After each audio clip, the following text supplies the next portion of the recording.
There have been cases on record. One very great mystic of India, Ashtavakra, and what he has written is tremendously important.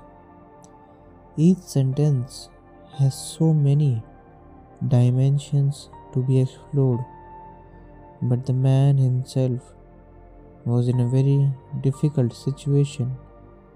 Ashtavakra, the name was given to him because he was almost like a camel. In 8 places, he was distorted in the body. One leg was longer, one arm was shorter, his back was bent.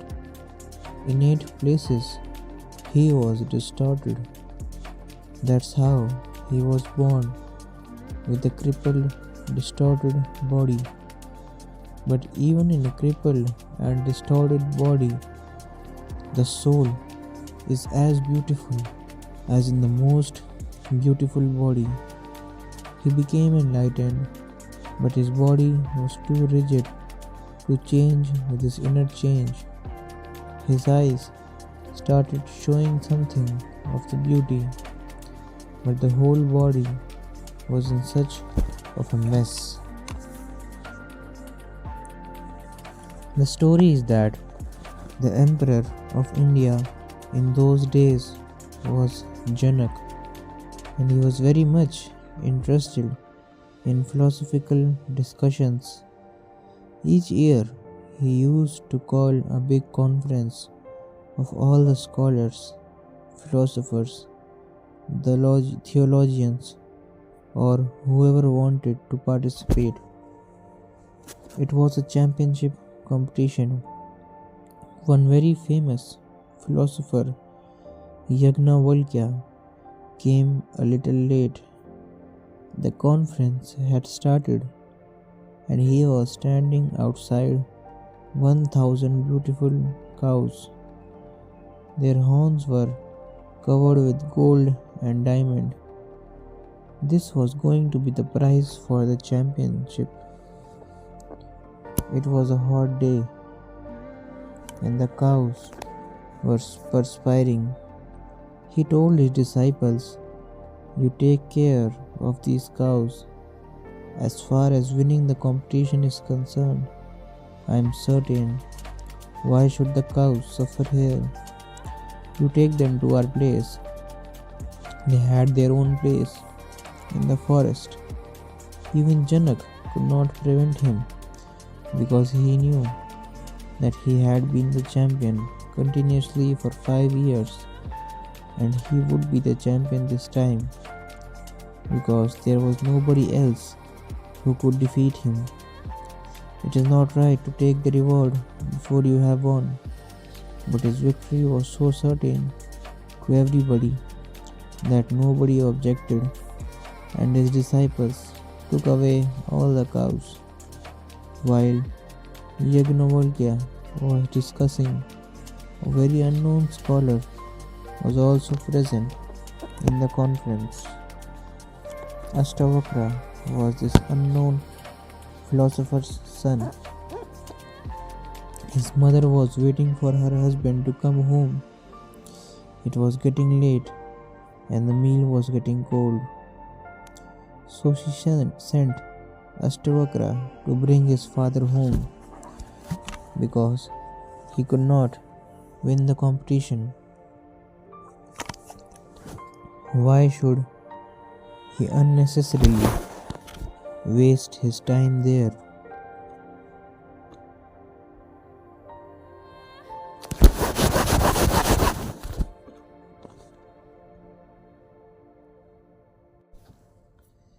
Why should he unnecessarily waste his time?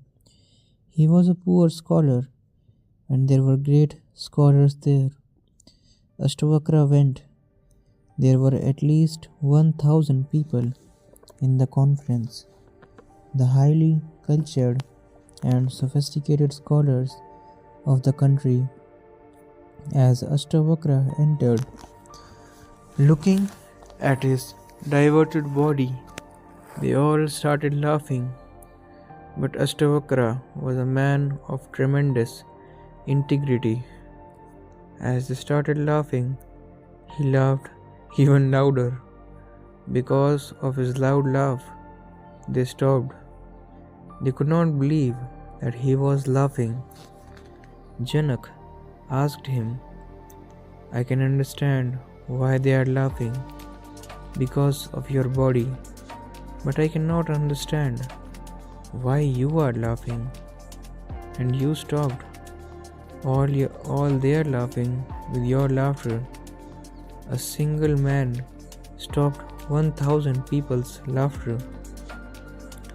Ashtavakra said to Janak, I thought this conference was for scholars and philosophers, but these are all shoemakers. These can understand only the skin. They cannot see the inner. They can only see the outer. There was a great silence. What he was saying had a great truth in it. Janak dissolved the conference and said, Now I would like to inquire of Ashtavakra only. He has defeated you all just by his laughter and his statement that you can't see the inner, you can only see the outer. You are all shoemakers. Shoemakers who work with the skin of different animals. I dissolved the conference and Yagnavalkya returned those 1,000 cows because you also laughed. And when Ashtavakra laughed, you also stopped. It was a very strange situation. It had never happened before. And then began the long inquiry of Janak, the emperor. He asked questions and Ashtavakra answered them. Each answer in itself carried so much meaning and significance because his body was such in a bad shape that he could not get identified with it. Sometimes blessings come in such disguise. He could not go out because wherever he went, people would laugh. Look at that man. Have you seen anything uglier than this? So most of the time, he was in the house, meditating, figuring out, who am I? Certainly, I am not this body because I can be aware of this body. I can observe this body from far away. Certainly, that awareness has to be different from the body. Because of his crippled body, he experienced enlightenment. The only barrier is identification with the body, but he could not identify. The body was so ugly, he never looked in a mirror. It would have been such a shock. But Yagnavalkya had to return those 1,000 cows to Ashtavakra's house.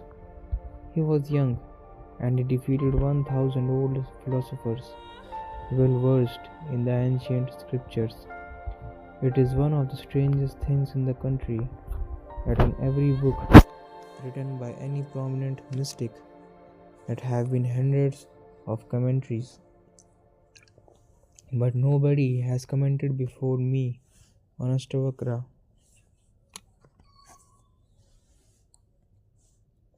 Most often, the inner changes the outer if the outer is not too rigid, but the outer never changes the inner.